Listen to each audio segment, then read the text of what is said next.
Hello, ladies and gentlemen. Dave Dobbs here. It's the 18th of August, 2020. Truth to be told, it's the 19th now, but I'd like to say it's the night of the 18th.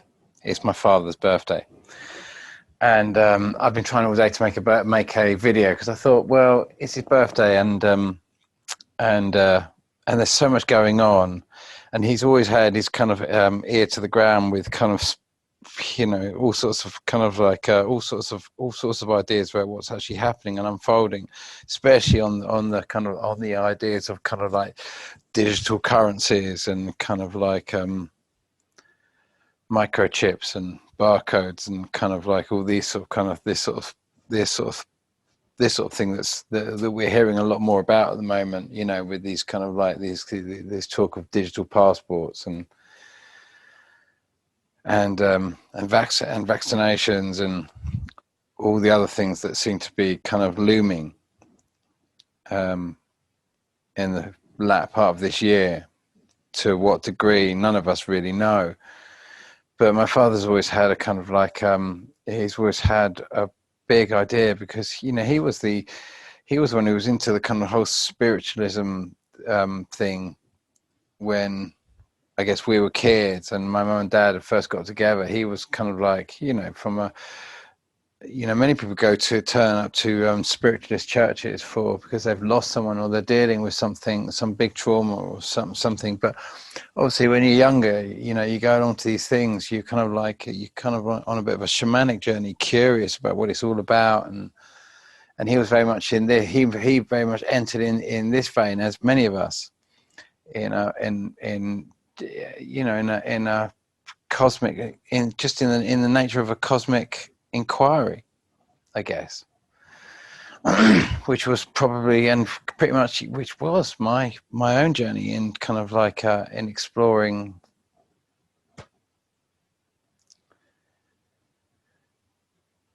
whatever you'd call the kind of like cosmic science. Is it cosmic science? I have no idea what really you'd call it. Is it astronomy? A lot of people would say that my kind of like versions of astronomy aren't they're definitely not mainstream. They're definitely not mainstream.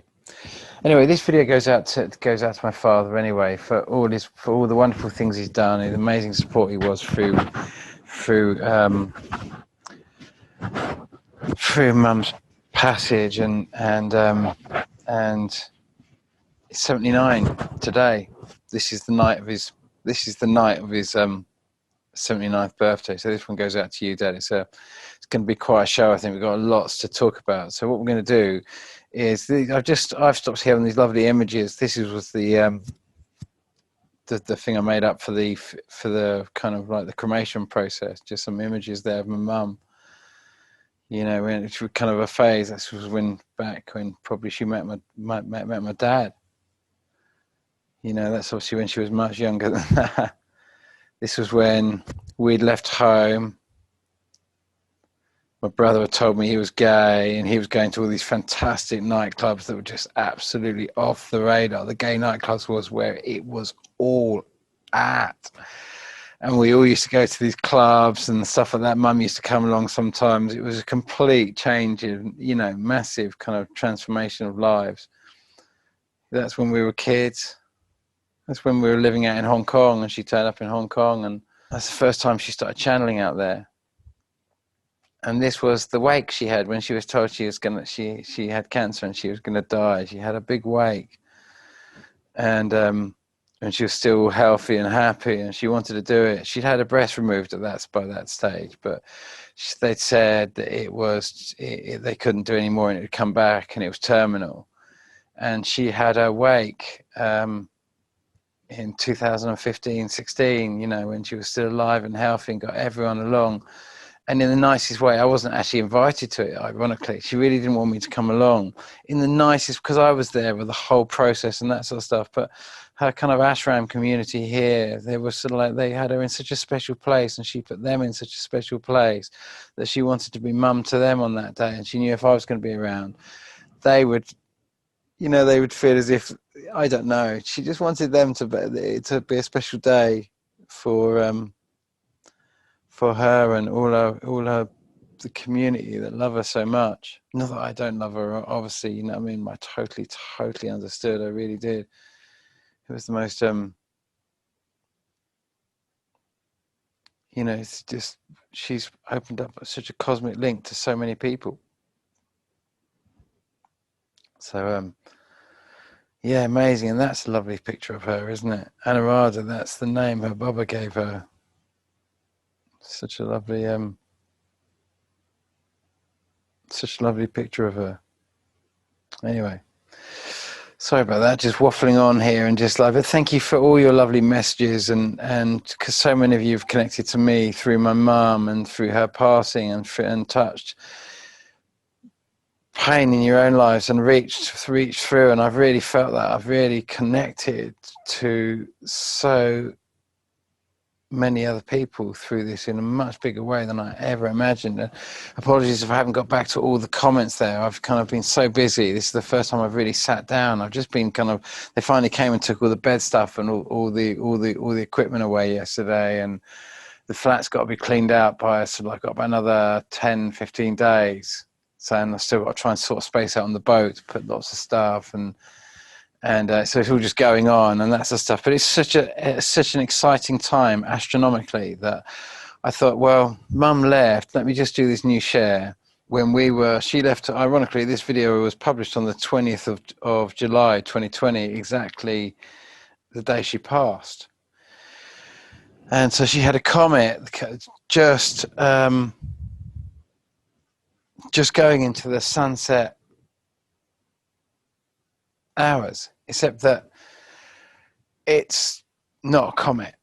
It's not comet Neowise. I know they're calling it comet Neowise. Before we go any further, what we really should do is we should go for a new share, and we should just go back to solar system scope. We're just going to get a perspective of where we are literally seeing Neowise, where we were seeing Neowise on the 20th of July 2020. So we're just coming in from the Oort cloud there a little bit, and we're just kind of zooming into Earth here, and looking at where Venus would be. I don't know if I can do that. I can get much closer than that. Oh, that's about as close as I can get, really. But so you can imagine, if I just to get, and I give you an idea of which way things rotate. We'll just go forward a tiny little bit, and so we're seeing that anything on this side of the globe is the morning side, and anything on this side of the globe over here is the evening side, going into night here, coming round, coming back into the day here. And so people, when you're standing around here and you're looking into the night sky, you're seeing Venus to the east, to the northeast. You're seeing comet Neowise coming in, heading towards the sun. So you're working on the assumption that it's going to come in here and it's going to shoot out here and it's going to go off. It's going to go, that would be the logical assumption. It's obviously going to go around the sun. You can literally see when you're looking at that shot there,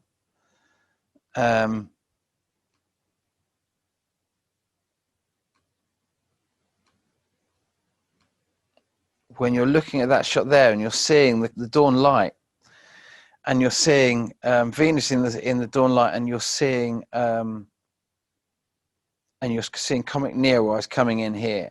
So like I say, you're assuming it's going through past the sun. But before we come out of that,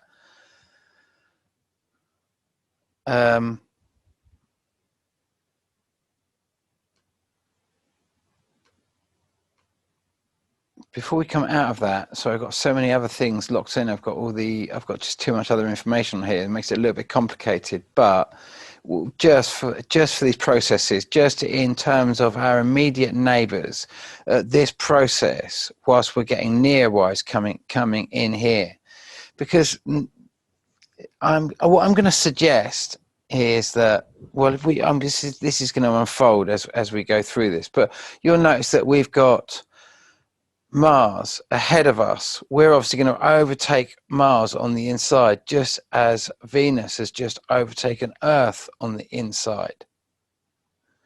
And so we're going to go faster. And then we're going to get to this time next year, and Mars is going to be over there. And then we're going to get to this time the year after, and Mars is going to be coming back around here because of the speed difference. Okay, so let's go back.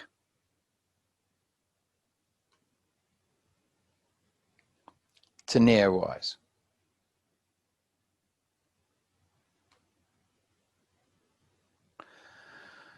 So there's near-wise, and what I'm going to show you now is basically someone's just sent me,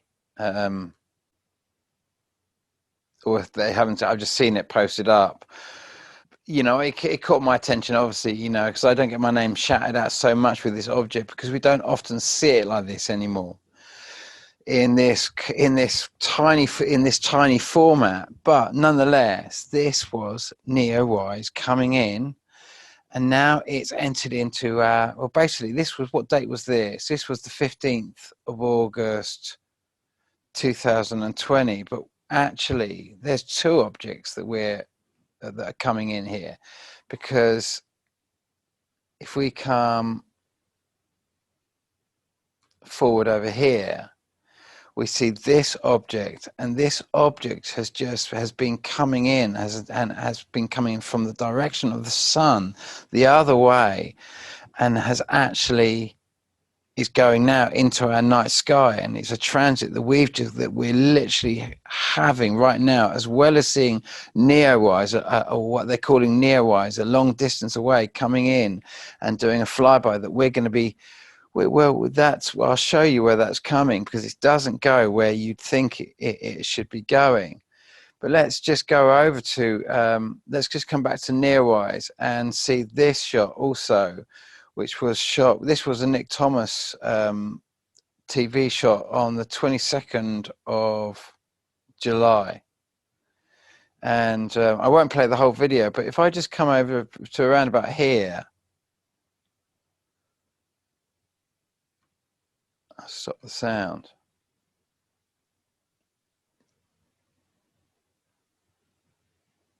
You're getting the gist of movement there, but not massively fast, not like a kind of like you'd expect a shooting star or a meteorite going over the top and going super fast. You know, this is going at the sort of type of speed that I was expecting it to go at, because you can literally see it moving. And what's going to happen is it's going to get bigger and clearer, and the formation of that tail is going to divide up. So this is the same thing. You saw it coming in, you saw it heading towards the you saw it heading towards the light. I've shown you it in terms of looking at our standard model of where that's coming in ahead of us, going towards the sun, admittedly up, coming from the northeast, but still ahead of us, where up ahead where Venus is, coming into the dawn light, heading straight down towards the dawn light, as if coming straight across our path towards the sun, directly in front of us. You know, I hope I'm staying in the kind of realm of believability in terms of certainly this aspect. And then this, we're expecting to see this. Why wouldn't we get someone show this? You know, we can see it going into our daylight sky.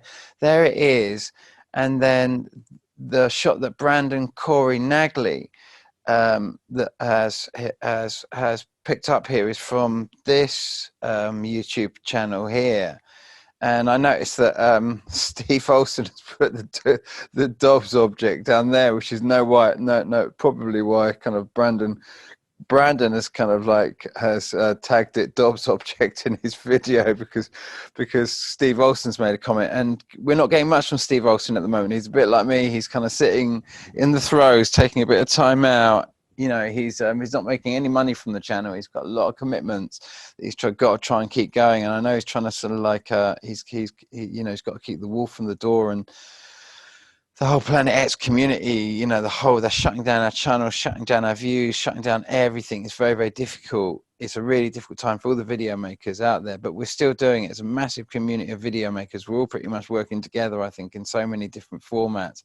all sharing information. So I get all my news, not anymore via YouTube. I have to go onto my subscriber base, and everyone else, all my subscribers, I see the videos that they've posted, because basically the existing search engines that ran Google and ran YouTube have all been shut down. Everything's gone. Everything's being hidden.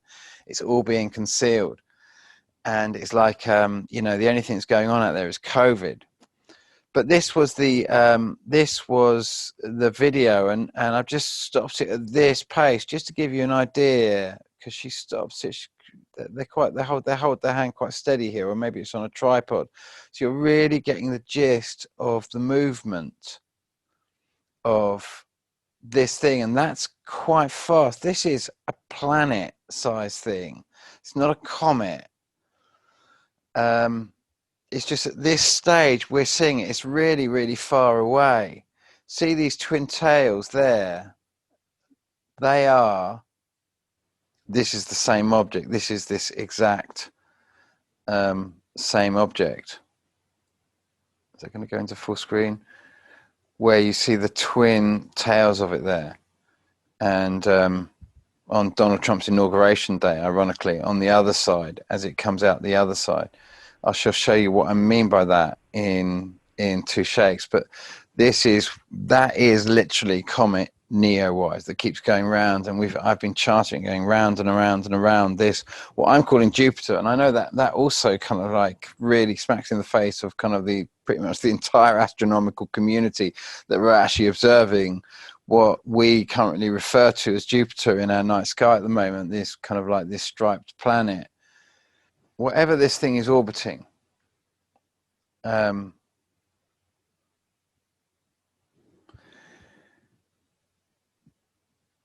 is what Galileo called Jupiter in 1610 when he discovered it. And the mathematics of it are really actually not that complicated at all. And I'm not going to go into those at this point in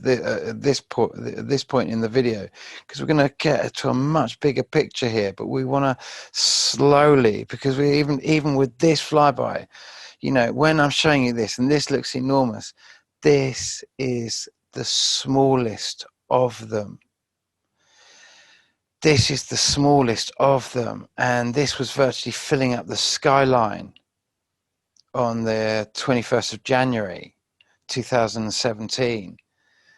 And I'm just so not exaggerating. And let me just bring you over to this shot. This shot was kind of this time last year. So this time last year, as we approached this same point of transit, but it was a month earlier. So it was on the 3rd of July. And I'd been looking out for it. We'd been kind of understanding it was going on. I'd said it was going to come in, and sure enough, Alex Lujan caught it in this shot here. He put it up on he put it up on the 4th, but it came in on the 3rd of July, 2019, last year. Now just look at that movement as that comes in and goes across exactly what we're expecting to see up in the night sky. you know, and look at the speed. It's not traveling massively fast like an asteroid. It's not breaking through. That's literally out in space. That is the same comet Neowise that they're saying, exactly the same thing. And then, of course, I'm expecting to see it because it's gone ahead of us. So when this shot, this was also Alex Lu. That was the 22nd of July 2019. That was an Alex Luhan shot as well.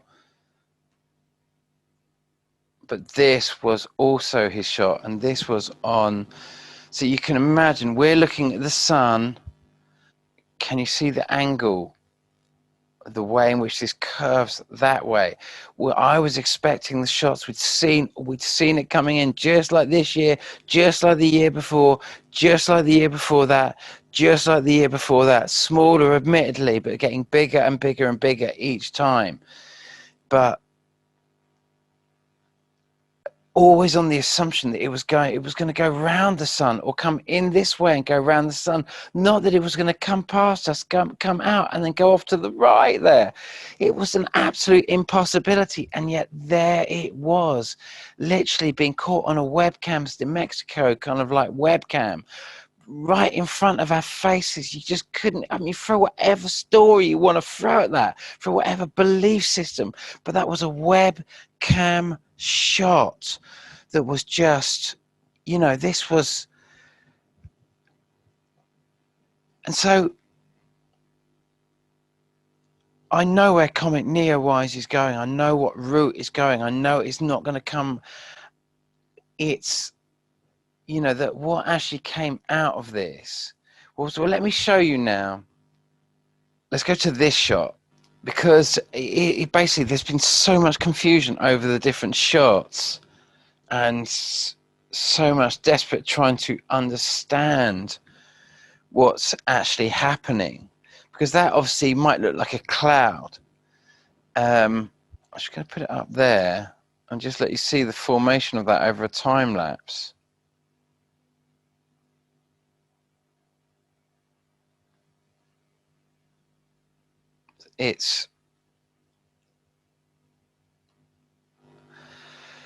It's a very odd thing to begin to understand astronomically, because it would appear to be traveling along with us, not moving from one side to the other, like some of those shots I just showed you, especially the Alex Luhan one on the 3rd of July last year.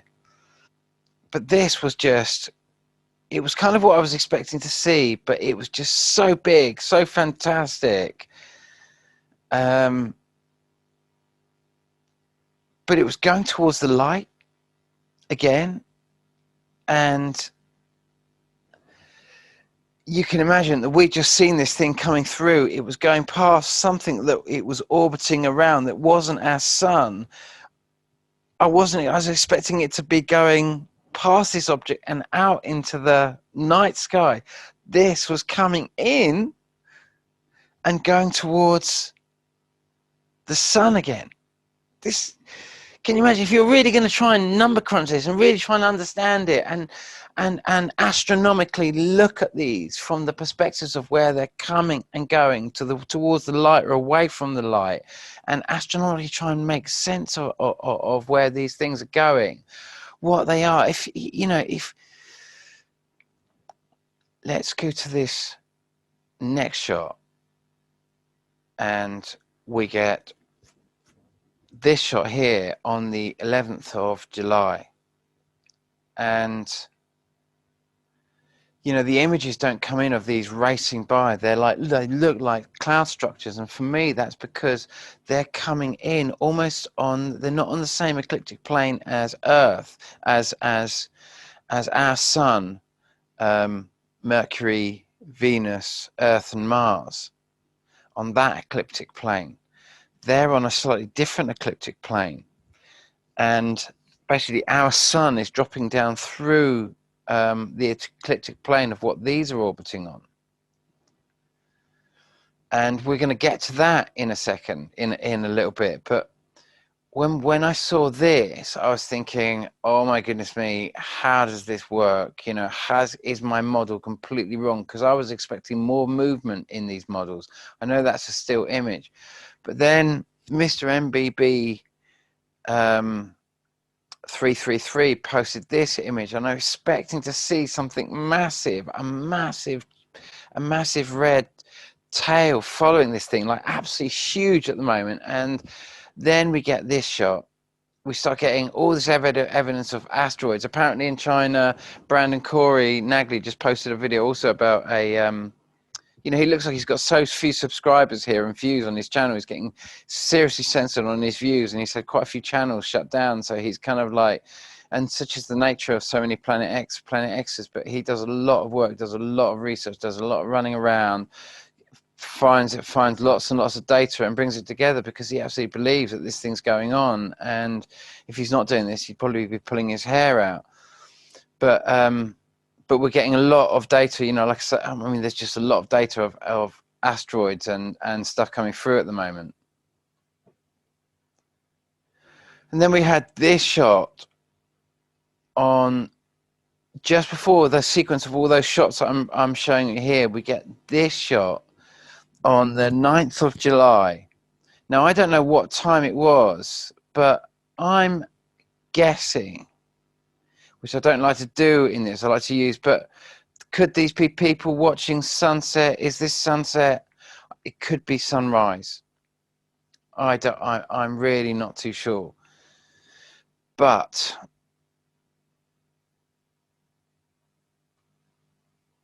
we can see there that it's coming down and moving into the sun from above. And you can picture, if this is sunset, the sun's going down this way, and that's cutting through at that angle, and that largely gives you the idea of the two different ecliptic planes that I'm talking about here. And what's happening is this object, in my opinion, is entering into the northern hemisphere of our solar system. And it's got a red tail of haze all around it, but the sun is obviously very bright and is burning through that. And that's the beginning point of it actually passing through, where we're seeing it there. It's getting much more hazy there. I don't know if that was a repeat there, but because there's only a small aspect, you only get to see a small aspect of it. And then we had this from Brandon Corey Nagley as well. He's really getting some shots up at the moment. He religious. I mean, I follow his work, and I know he trawls so many of the channels and brings them all together, like myself. And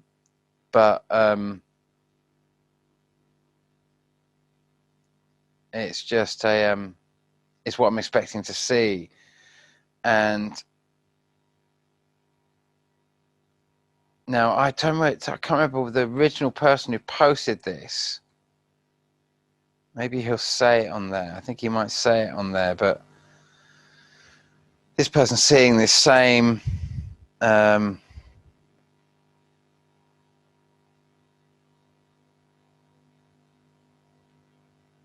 this same thing. And then we start getting these, you know,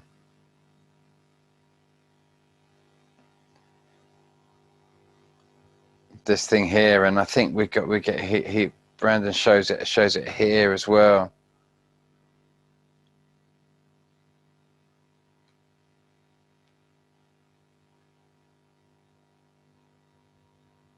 You know, and it's this is not the first time we've seen this. And what's interesting is it's getting seen over Europe. So it's coming from the south, the southern aspect of our solar system, and it's passed up, and now it's coming into the northern aspect, and its tail is heading off to where I'm positioning Jupiter, and it's crossing up and ahead of us, and it's going up into the northern hemisphere of our solar system. But we can see there was a massive crossing point there. And we can see it literally eclipsed our sun as it's gone on through. And you can imagine that I find it very difficult to believe that we're not going to be very, very close to debris now, or its tail, because it's just looking like we're very, very close to debris, isn't it? So that's the journey, and so that's kind of what we've seen in terms of flybys. But in terms of if we come over here, you know, NASA scientists confirm Mars volcano isn't smoking hot, and this was on the 24th of September 2018. Now they're saying that it's not, it was just a cloud that formed over this massive volcano.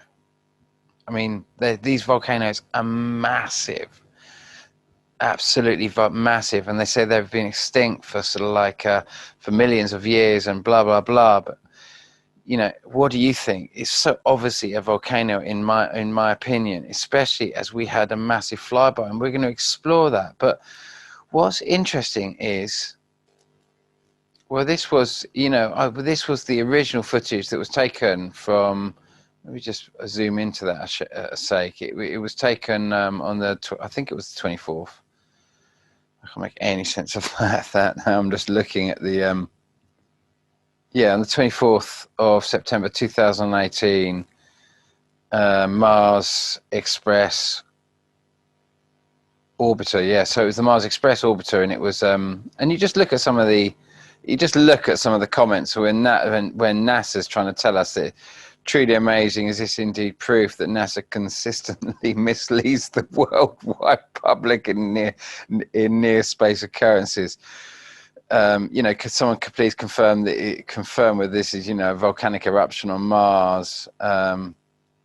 If someone hasn't gone to great lengths to hide the truth, NASA, or as we like to call them here in the States, never a straight answer.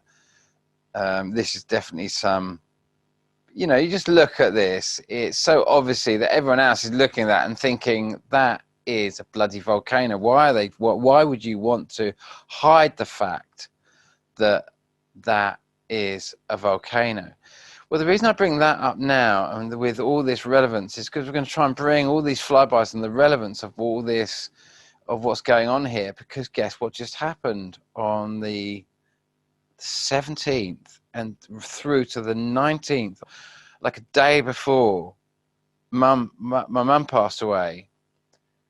This same mysterious cloud that they're calling, you know, the volcano erupts again. And I showed you at the beginning, just to give you an idea of where Mars is. You know, Mars is ahead of us at the moment, but obviously, like I said, we're going to overtake it on the inside. So it's ahead of us. And we're seeing this object plunge forward into our northern hemisphere around about the 9th of July and keep going forward, and then we see a volcano go off on Mars, and the same volcano, obviously it's a volcano, even though they're saying it's not, and it's just so obviously a volcano. But of course, why don't they want to accept it's a volcano? Well, it's because, I mean, even odder, before I go down that corridor. So yeah, so notice that at the same time, Mount Cinnabon erupts on the 10th. We saw that on the 9th.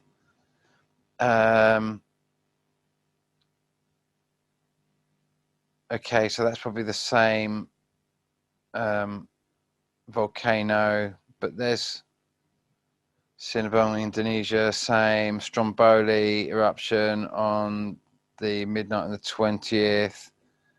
Oh, that's in Japan on the 9th. can you see how we're seeing suddenly big activity, and there's lots more activity going on that's not being talked about in terms of what's happening under the Pacific Basin, in terms of the from the Kamchatka Peninsula, the most northern aspect of the Pacific Basin, where the home of the biggest volcano in the world. Well, definitely the biggest volcano. Sorry, the biggest volcano in the northern hemisphere, certainly, and there's an underwater seamounts, underwater volcanoes running all the way from that northern aspect of the Pacific Basin right down to Hawaii, where you got the Big Island, where you got Kilauea, where we saw that going off in 2018 for 6 weeks non-stop. Well, that entire 4,600 kilometer long ridge of underwater volcanoes is very active at the moment. They are boiling the oceans from underneath with all of this astronomical activity, exciting the magma. That's boiling the oceans, that's sending all this moisture up. And then when these volcanoes send these particles high up into our jet streams, it condenses on these tiny particles that are getting shot up high up into our atmosphere, and they condense on those, and they basically create these massive rivers in the sky in our jet streams that are dumping down. They're causing the worst floods in China since 1931, since we discovered Pluto in 1930. You're seeing the same pattern that is going on here. And notice that we're seeing the last time we saw similar sort of floods to this, but not nearly as bad as 1930 and not nearly as bad as now, was 1974, when a dam collapsed on the same river, the Three Gorges. I don't know if you've been following what's been happening in China. It just slips under the it gets swept under the carpet with everything else in the name of COVID. But basically, they've had the worst floods for basically 80 years, like I say, since they discovered Pluto. And remember that whole time, 1939, when Carlos Ferrada predicted the massive passage. It's very cyclic. This keeps going on and on and on, and it goes on right back in history. This is not new, what's happening at all. This is not like something that happens every 3,600 years. It's a complete and utter fallacy. This is business as usual, what is happening right now on this earth, and these big objects. I know they're going to have profound effects on our planet, on our solar system, and in our galaxy and in our universe. It's big what's happening, but it is also normal. And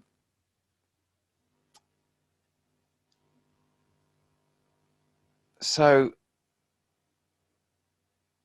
we're seeing what other volcanoes? We're seeing basically a lot of volcanoes going off on Earth right now, and then suddenly we get this story coming out that 37 new volcanoes have just been discovered on Venus. Now, come on, guys. All of these planets near us, when we've got these big flybys going by, and we can see volcanoes going off on all three planets at the same time. Now, let's go back to Mars and consider the fact that Mars is about 95% carbon dioxide. Now, there's various different stories of why it's carbon dioxide, but the most obvious one is the fact that it's got 4 massive volcanoes on it that we know spew out carbon dioxide. They do on Earth, but we're underplaying what is happening on Earth, because the story we have on Earth, where we have 0.02, 0.03% carbon dioxide, because all of our carbon dioxide is getting sucked up by all the water. And this process is an amazing process. This process that we've kind of demonized with our global warming story, which is why the global warming got utterly annihilated.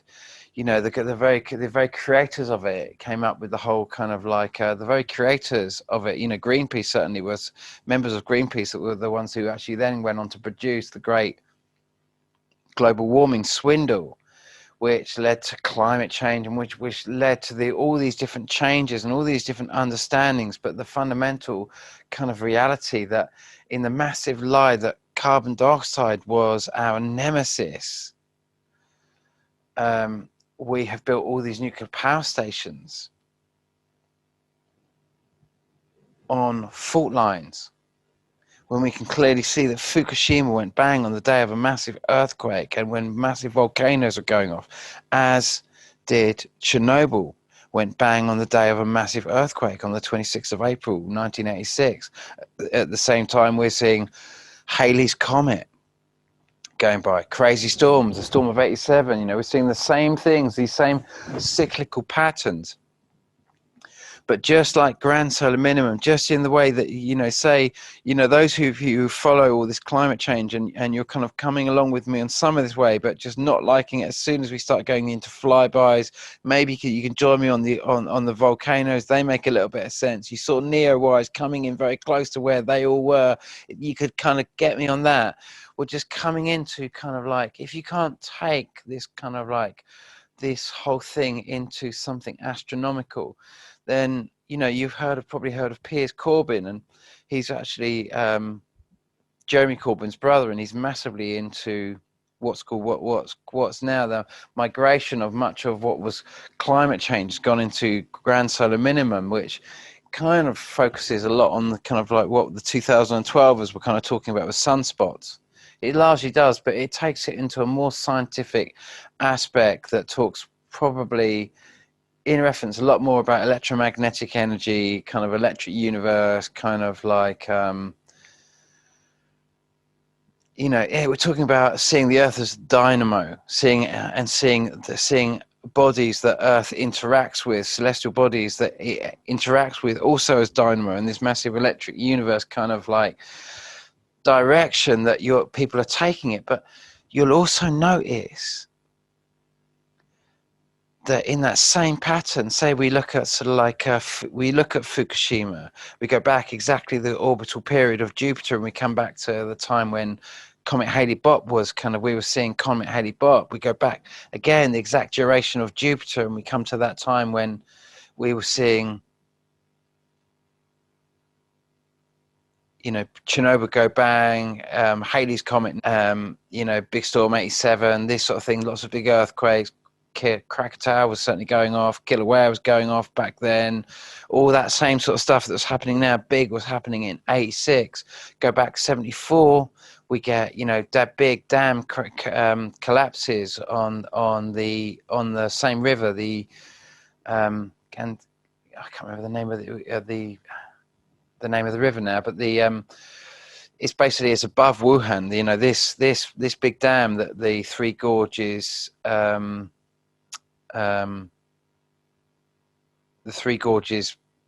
dam sits on. I know it so well, and I can't think of it, but Wuhan sits below that. I mean, Shanghai sits below that. So below that on the same, basically, on the same river coming down. It's a massive river. There's many dams. If that dam was to go, it would take out so many more. It would just be a domino effect. There's nuclear power stations. There's all sorts down there. There's just like, to build it. And they've just had, ironically, above that dam that is completely full up now. They're having to. They've got, like I say, the worst floods in 80 years. It's absolutely dreadful. They've levees have gone. There's much that's collapsed. Many there's been it's been devastating. It's a total catastrophe. Excuse me. Now they've just had an earthquake up behind the very dam that is completely maxed out, the one that satellite images show that is slightly distorting now, and they're concerned it might give. They just had an earthquake just above it, because this thing, like I say, is going into the northern hemisphere. If I can pull that up, I will. Maybe I'll do that as an overlay after. So there we've had the idea of not just volcanic, and because we're just hearing about earthquakes now. We're getting some pretty big earthquakes. I think we've just had a 6.9 maybe in the Philippines. So it's Yeah, so we're literally getting this activity now as it's going out over the top of us. But the biggest part of this, I would imagine, is going to be the debris, any debris in its tail. It seems that this part of this specific flyby, you never really know. You obviously never really know. But you know, we've just been watching it coming in. We're just watching the Earth shake, and it's very difficult to talk about this or accept this if you're completely signed up to carbon dioxide being the baddie, or look at the volcanoes, because you know, in 86 we had 133 power stations, nuclear power stations running. At the time of Fukushima we had about 400. Now we've managed to up that to about 450. You know, we're not shutting them down, even though we can see these massive things flying by and the Earth shaking.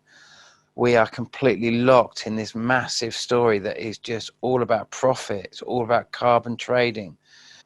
I mean, I realize that, you know, when you look at this whole thing with COVID and the lack of travel that's going on, and the air is getting so much cleaner, I realize that, you know, when you're also talking about hydrocarbons and carbons and sulfur dioxide and all the different types of pollution that are coming from fuel, you know, having this greenwashing lie that's pushing this massive industry into absolute insane, with a credit system set to absolute insane, driving everyone to just massively manufacture, you know, goods that won't last any longer than it, you know, just everything breaks after 5 minutes. And you've got this whole type of insane economy where you're kind of making all these environmental things, but everything lasts 5 minutes, and it's kind of like, it's all just greenwashing bullshit that is just creating so much more pollution. It would have been so much more sensible for us to all invest so much more time into a better way of making money, of running our economies, and doing all the wonderful things that we want to do, instead of pursuing this lie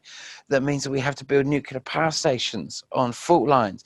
But we have to also understand that the intentions of all of those people. I've been an environmental protester. I've been an activist. I've been a global warming. I've been a climate change activist. I've been, you know, because I've gone on with all these different narratives because I haven't really, fully understood them until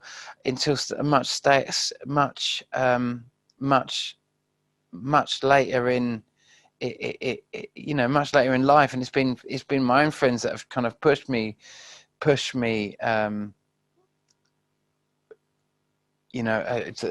into that. I'm thinking of Grant then, a friend of mine who's I'll have to put his book up. I'll put his book up because this is a lovely fellow who's just like, it was just a friend on Facebook. He's an old friend from Brighton and from Glastonbury, but he really put me massively onto the whole carbon dioxide story, and kind of like understanding this whole dilemma. And I just put his name up there because I'd like to give him some credit for because he really pushed me on the right direction in even though I turned this originally onto Mars, because that's how when I started understanding the carbon dioxide, I was applying that to Mars and thinking, well, hang on.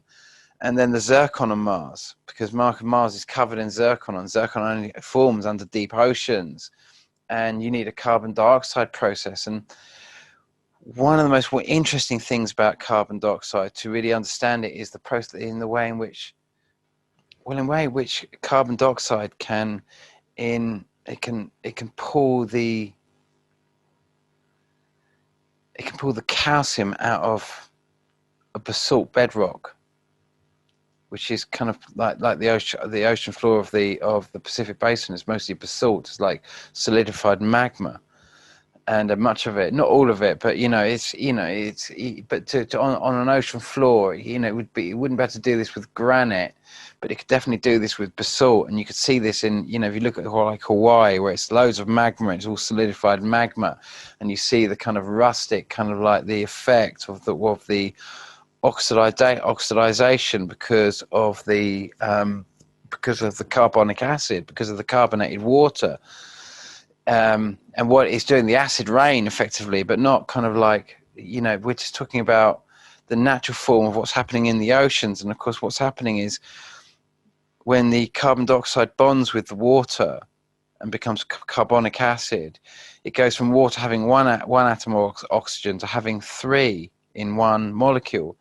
2 of those molecules can get either side of a calcium ion in the kind of bedrock, pull it out, produce calcium bicarbonate, which is basically putting calcium into the water table. Imagine you're going to add water to a planet and you expect life, but there's no earth, there's no anything. How are you going to how are you going to release all that rock into that water to create life? How are you going to break what are you going to use to break that rock down? You're going to have to take the calcium out of the bedrock. So you take the calcium out, it's got 6 atoms of oxygen with 2 molecules of carbonated water or carbonic acid. They will pull the calcium out, produce calcium bicarbonate. That means you've got calcium in the water, ready to become part of life. You know, a single atom of calcium ready to enter into the food chain in whatever form it chooses to, whatever life wants to, integrate that. It's there, it's available, it's out of the rock. Now you've taken the kingpin of the bedrock. Now all of the elements that are in that rock can now be released into the water as well.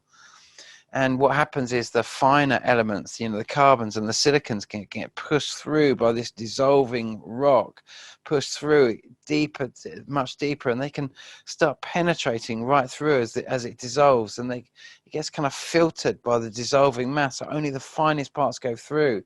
And this I would imagine, I'm imagining, is a big part of the formation of diamonds, but, you know, in much deeper, on a much more compressed level. But certainly the process of silicate, you know, of zircon, you know, is it's basically oxygen and silicon fusing together. You know, the oxygen would obviously normally fuse with the hydrogen, but in this case it fuses with the it can't fuse with the hydrogen because of the immense pressure, and so it fuses with the silicon and forms zircon under very high pressure under a deep ocean. You know, it's got specific qualities. It's the best weathering probably mineral known, really. It's you know, it's what we use to carbon date, except not carbon date, because obviously carbon dating doesn't work nearly as long as that. You know, it's zircon specifically is called zircon because it generally has what's called, it's like this kind of quartz crystal, except it grows at very, very great depths. You know, it needs enormous pressure of an ocean on it. It doesn't grow like above sea level, above the water, like quartz.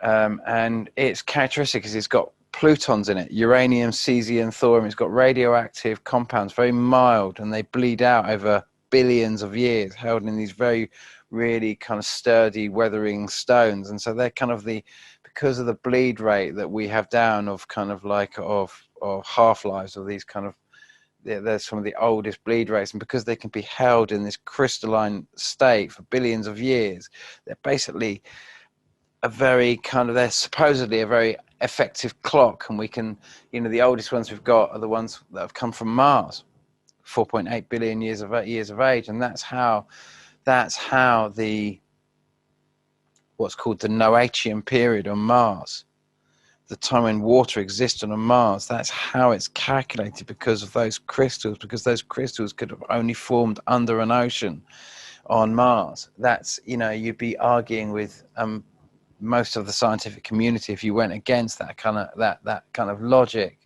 But it also tells of a carbon cycle as much. So it tells us that Mars not only had oceans, but it had a massive complex carbon cycle going on for a very long time. And if carbon was going in, that means that the land was getting digested. You had sunlight, you had moisture, you had everything going on, you know, to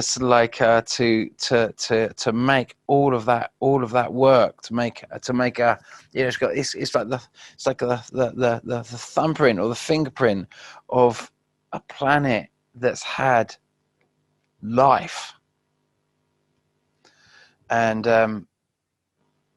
so we've demonized this process largely with our story with carbon dioxide, and suddenly it's staring us in the face and we can't go there.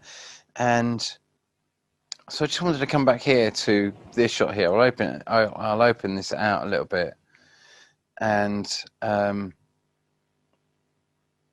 this was my last model. This was my last model. But pretty much this shot here, the one that I call Connie here, we've now seen that one coming in. That's Comet Neowise. You know, I predicted it's coming in. I've watched it so many times. We've just year after year after year since 2015. We've watched this thing coming round and around and around as this thing, Jupiter, on my mind, is going this way, and our sun is kind of going this way. And it's not so much that we're passing through like that, as more we're kind of passing down. And I've put these two very similar, but in actual fact, they're kind of traveling next to each other because they're both effectively orbiting this, and this are effectively orbiting something over here. And they're both coming out of their closest point to that, to be coming out and to be going round in their separate journeys. And these two tails seem to be passing through each other in this fashion. So we've seen this one coming in, and we've seen it about here, and we've seen all the other aspects of this journey from before. It's this one here that I'm now totally confused about. Is it possible that we could have an object spinning around it in the opposite direction to this one going round? Because that's what it looks like.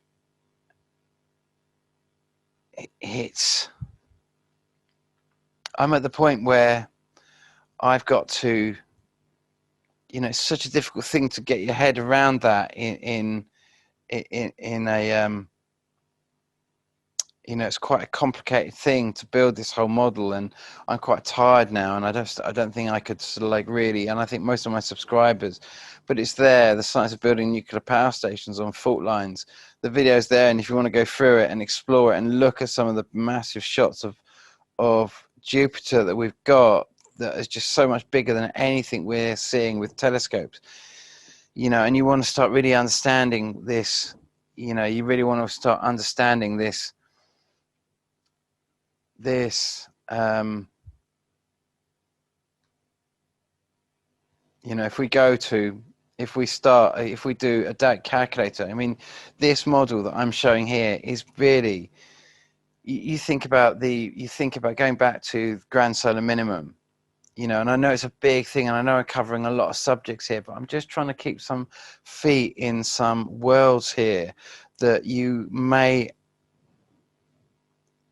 you know, if you've got into grand solar minimum, you've kind of looked at it, or you're kind of looking at kind of the electric universe theory, or you're kind of looking at the kind of the Thunderbolt project, and you're kind of thinking, you know, if we go with one, then we can't kind of look at the other. If we go with the other, we can't really look at the that one, and we become kind of like, it's like the gravity of everything that we're looking at has a profound effect on us. It pulls us in, and it can blind us from seeing other things. And yet, if I go to 262, the 20th of January 262, now the reason I picked 262 is because it was a year there was 3 days of darkness in 262. It was also the year where they had earthquakes across Africa, earthquakes across Asia, and earthquakes across Europe, and 3 days of darkness. I mean, it's a pretty heavy year. Also, at the same time, a massive plague came in and wiped out half of Rome. Also, at the same time, the whole Christian kind of empire, the whole Roman Empire was falling apart, and Christianity was taking a hold. So this massive thing was happening. Christ was happening at this time, though the story of Christ was what was maybe behind the whole thing, this was the time Christ, as in the effect Christ had on this planet, began round about this time with the formation of obviously the Bible with the Roman Catholics and them forming the church. This was when it really began. And so 262, if we think about we can say 12 years is the orbital period of Jupiter, but it's actually it's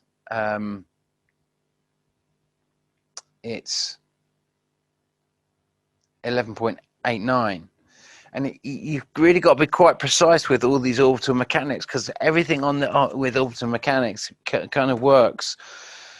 It works really, really amazingly precisely, and all these figures you really have to be. So this was bringing this down to, instead of, we consider this wasn't exactly relative to this, but it is so relative to this.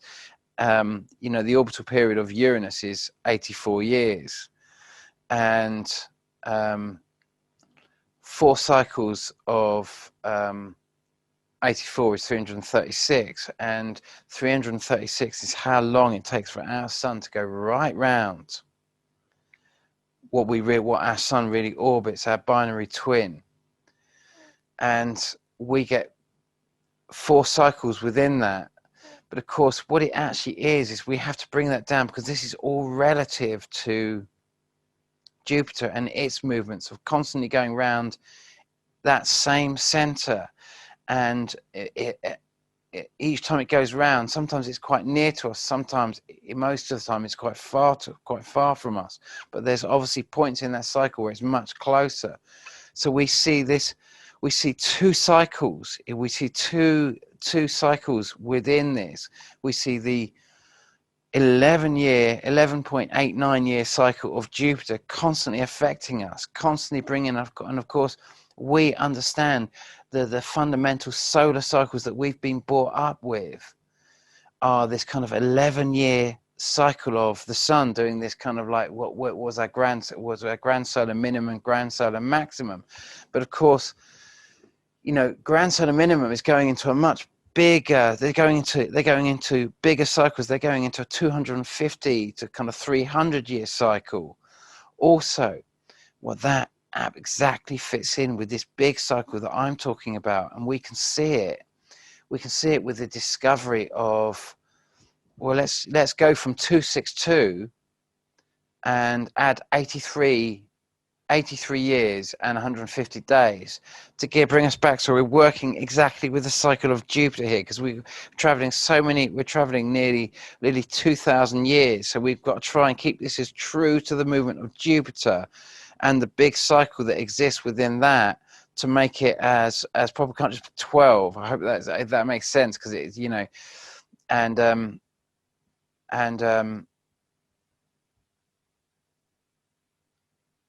that's, even that, I'm sure, is quite confusing. There's a lot of data to try and get in there, but just look at some of the dates that come up here.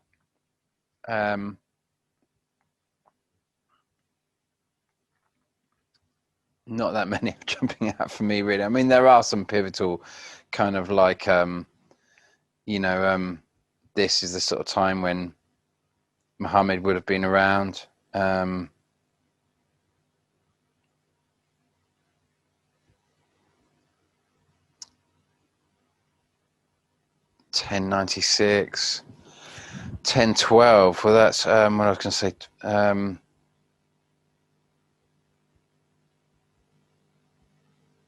1262.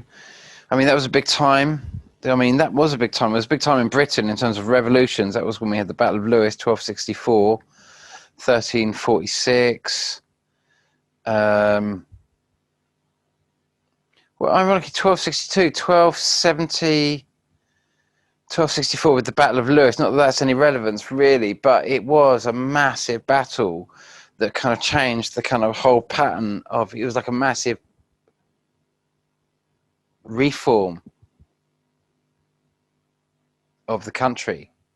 For us, democracy was born in 1264, but in 1275, 76, just very much the same time, massive earthquake destroys the Glastonbury church on the top of the Tor, and it's up there. And I bring that up because a friend of mine recently bought that and said, oh, there was an earthquake up there, and he was seeing me doing my maths. I was thinking, I wonder if it was somewhere around about 1262, and it was 1270, and it was actually 1275.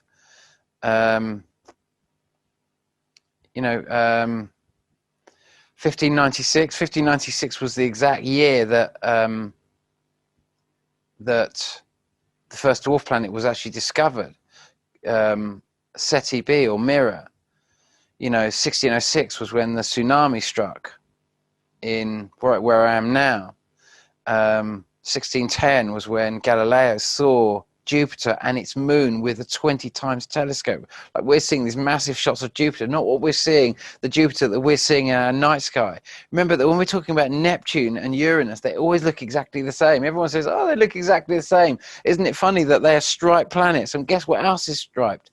Jupiter. All of these things look the same, because basically it seems to me there's only two objects out there.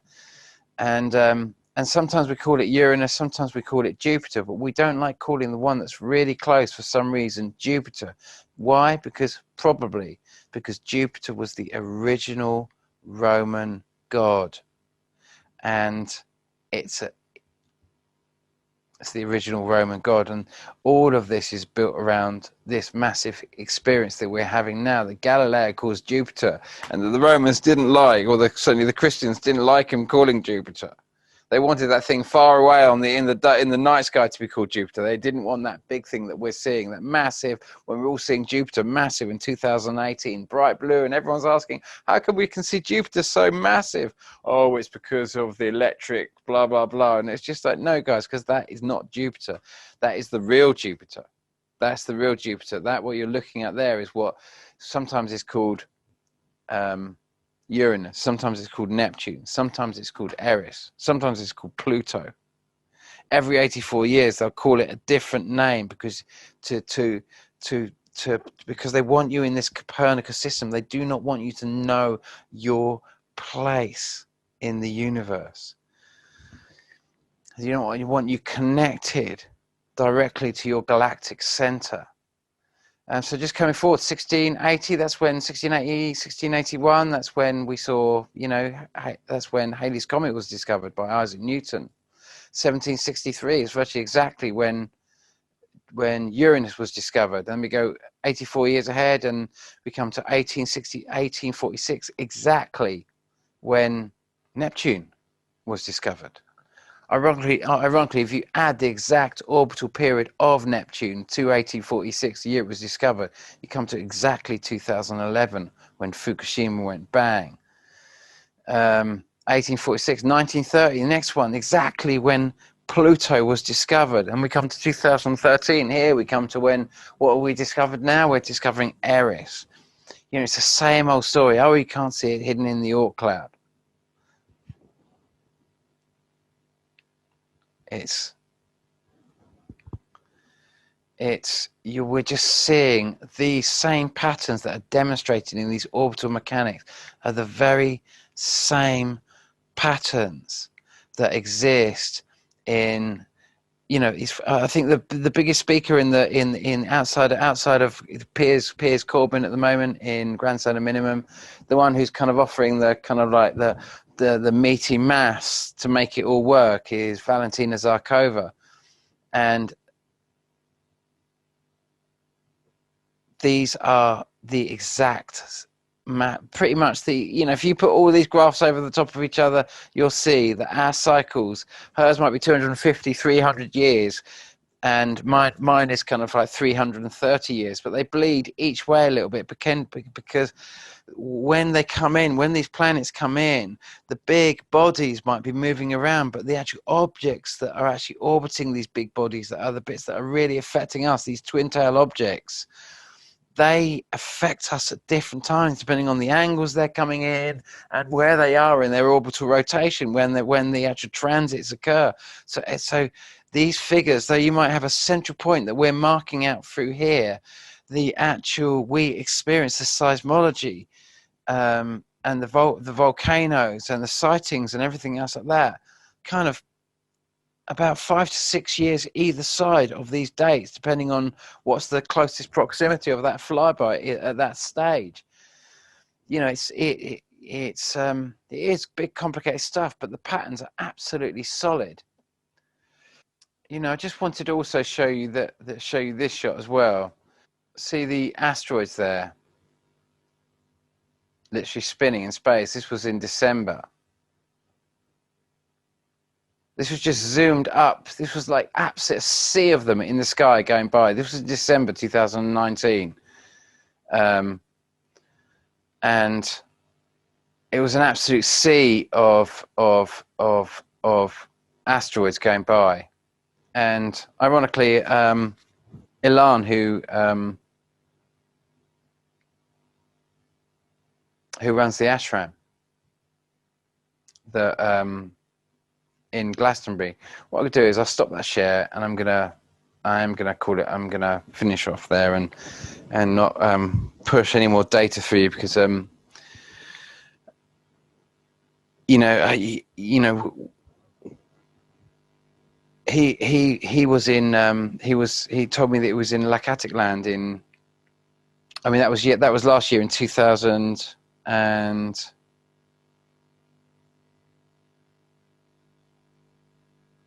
or was it? Actually, no, I don't think it was. I think it was actually 2000. I think that was actually 2018. I'm pretty sure that was 2018.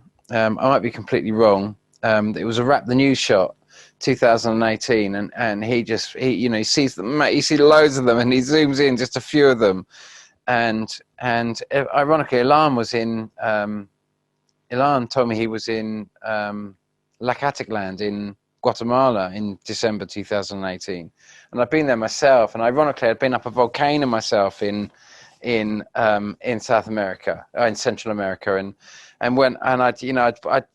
bumped into a couple of mates on my travels, and we'd end up sort of like getting a bit lashed up in this town next to this volcano, and there was a tour guide going up this volcano. I think it was in Guatemala. It could have been Mexico. I think it was actually in Guatemala. But there's a tour guide going up, and I thought, I don't really want to go. And my mates didn't really want to go with the tour guide, but I couldn't get them up in the morning, and I just had to do it. I thought, I'm next to a volcano. I've got to go up this volcano. I can't not go up this volcano. I can't live with that. So I went off without them. I got up early in the morning with a kicking great headache, and I just carried on regardless. And I didn't feel that comfortable going up with a massive great tour guide to the top of this volcano. But when I got up there, I went to kind of casually peeped over, and it roared. I mean, it didn't roar. It did for me. It roared for me. It was the loudest thing I've ever heard in my entire life. It was like a little burp. Little tiny burp. When you're looking over the edge of it, that was the most terrifying thing I've ever experienced. I just ran in absolute terror, and he had to come and grab me and make sure I just didn't run off, because people get lost in all the clouds and the steam as it all comes off, and these kind of clouds come down from it, and you kind of get lost in them, and if you panic, you just get lost. And so that's why the guides are there, and I would have done that. I was so scared. I was just running for my life, and they were like, it's okay. If it goes, it's just too late. We're just too close. We're just too close. It's like game over. And so I just relaxed, and I was just like... Anyway, Ilan told me he was in Lacatic land, and he said he was looking out over the mountains or over the volcanoes, and he saw a flyby.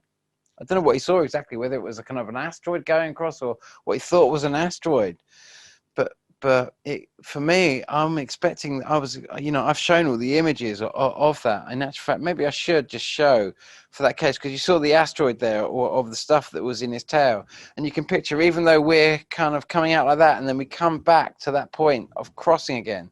So we see that crossing point there, and we think it's going to carry on like that, but no, it doesn't. That one literally does that, and you can just see it. You know that we are going to come back and go around the sun, what we're orbiting around, but and you can see this one's coming off and going there. So at this point, we're traveling next to the tail of these two things. Okay, there's enormous kind of like great energy running with that. Hopefully they're not all, you know, they don't collide as such, they don't come that close, you know, but they, and I'm of a mind that actually they don't pull each other together in the same fashion as we've been told. That the orbital mechanics of what's holding all these planets together might not be quite as we literally understand it. That these things might be actually as much pushing themselves apart and pushing off each other as much as pulling towards each other in certain aspects. And but anyway, we saw literally that point where we were next to them. We were traveling at the same speed as these asteroids, literally up in the sky. Just looking at them, I know exactly where they are. I can see the whole thing, and I'm just like, you can't make it up. You literally cannot make this sort of stuff up. You know, just to be alive at this time. I can remember when I used to travel off and go and see solar eclipses, and they're just, you know, I ended up seeing Comet Halley-Bopp, and of course, you know, it was miles away, and of course that was literally, well, it wasn't the object that, it wasn't Comet Neowise, actually, I'm of mind. It was a further orbiting, oh, it's getting late. It was a further orbiting object to that. So, of this system, but clearly the same system, the same thing, the same story, this thing that we just try and, it's like the moon coming over and you're calling it a different name every time it comes around. Eventually it starts getting boring, and just like, guys, why are we doing this? Why are we doing this? Why are we perpetually running around this same story? And you'll notice that so often when this thing comes around, we get flus and we get pandemics and epidemics, and that kill millions. Very common when this thing flies by. And, you know, and we saw it ironically, we saw it in Rome in 262. And what do they have loads there of? They had loads of, we know that around about that time they were having loads of volcanoes. They literally had it, and all the earthquakes. I mean, the whole of Italy is a ridge of volcanoes, and people were dropping dead, and they were saying it was a plague. But could it be in some other gas coming up from the ground? If we're seeing all this shaking, all this plumage of gases coming up, could people be suffocating? These people fell over in Wuhan. They just fell on their heads, and yet Wuhan is in that massive great, the whole thing is a massive great river. Those 400 million people that live below the Three Gorges Dam on the Yangtze River, that's what it's called, isn't it? The Yangtze River. You know, it sits literally above the kind of all the millions that live in Wuhan alone, and all the other cities that exist, and the three dams and whatever else is down there. I think there's a power station down there as well somewhere, as in a nuclear power station outside of that thermal power, outside of that hydropower. But I might be incorrect about that. I mean, I know they've got a lot of nuclear power stations planned, but I don't think they've got nearly as many as it looks like, because of all the carbon trading units. It was in their interest so they could massively manufacture to build these massive dams, so they could offset their manufacture with carbon credits, all generated because of Al Gore's inconvenient truth, which is actually just an inconvenient flyby. And this story might all just be a story to hide what's actually happening, and use this whole story to drive us into giving up a lot of freedom unnecessarily. And it could be a whole story more than anything else. It really could be. It could be so much more about the story and the fear that can be generated from that story, and who we become when we go into fear. And the that's what this is really all about, is how do we stay in a high place through this and stay connected to our hearts and not get dragged off in a story which is going to bring us down. You know, these flybys, they're part of our, they've been doing this, these, whatever these bodies are flying around up there are literally older than the hills. Literally. That's how long they've been doing this. They are older than the hills. The records of these things doing this goes back. All our gods are built on these. These are the pantheons. These are the great kind of like, this is what all our Greek theology is all built on. It's all religions. They're all coming back to these fundamental things in the sky, and they are very potentially going to use this, but they can only use it to their advantage with you is if you can be taken into hate, division, blame, fear, supremacy.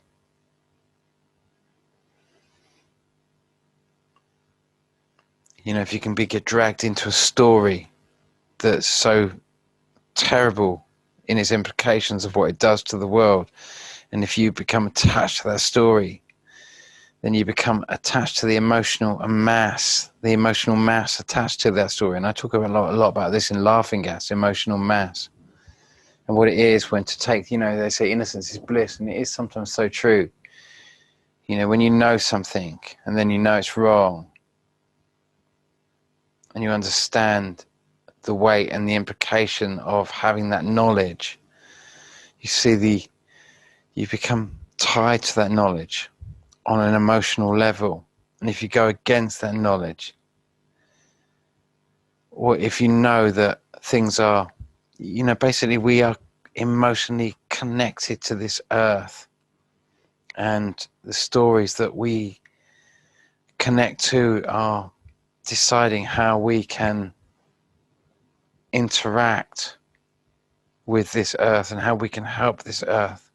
And if our stories stop us from seeing or acting because a belief system just shuts it down, then we have been shut down.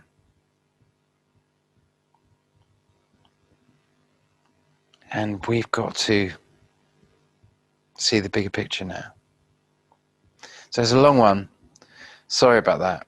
My videos are always so long and they go on forever, and the only thing I can advise you is just kind of like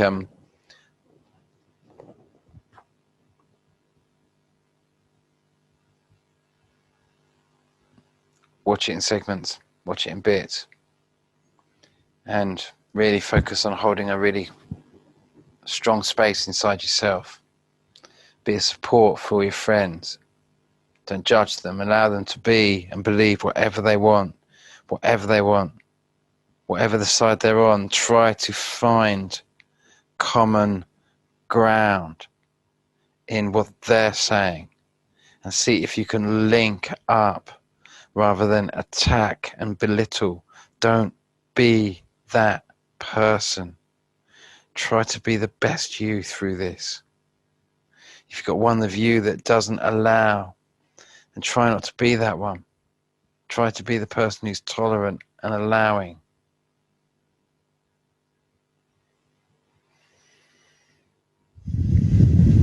Help each other through this. Keep the vibration high. They're just trying to bring the vibration down, and we're going to bring the vibration up. Take care. I'm so tired. I've got to go to bed. I'll do a little bit of editing, but all the love in the world. Thank you for that. Bye-bye.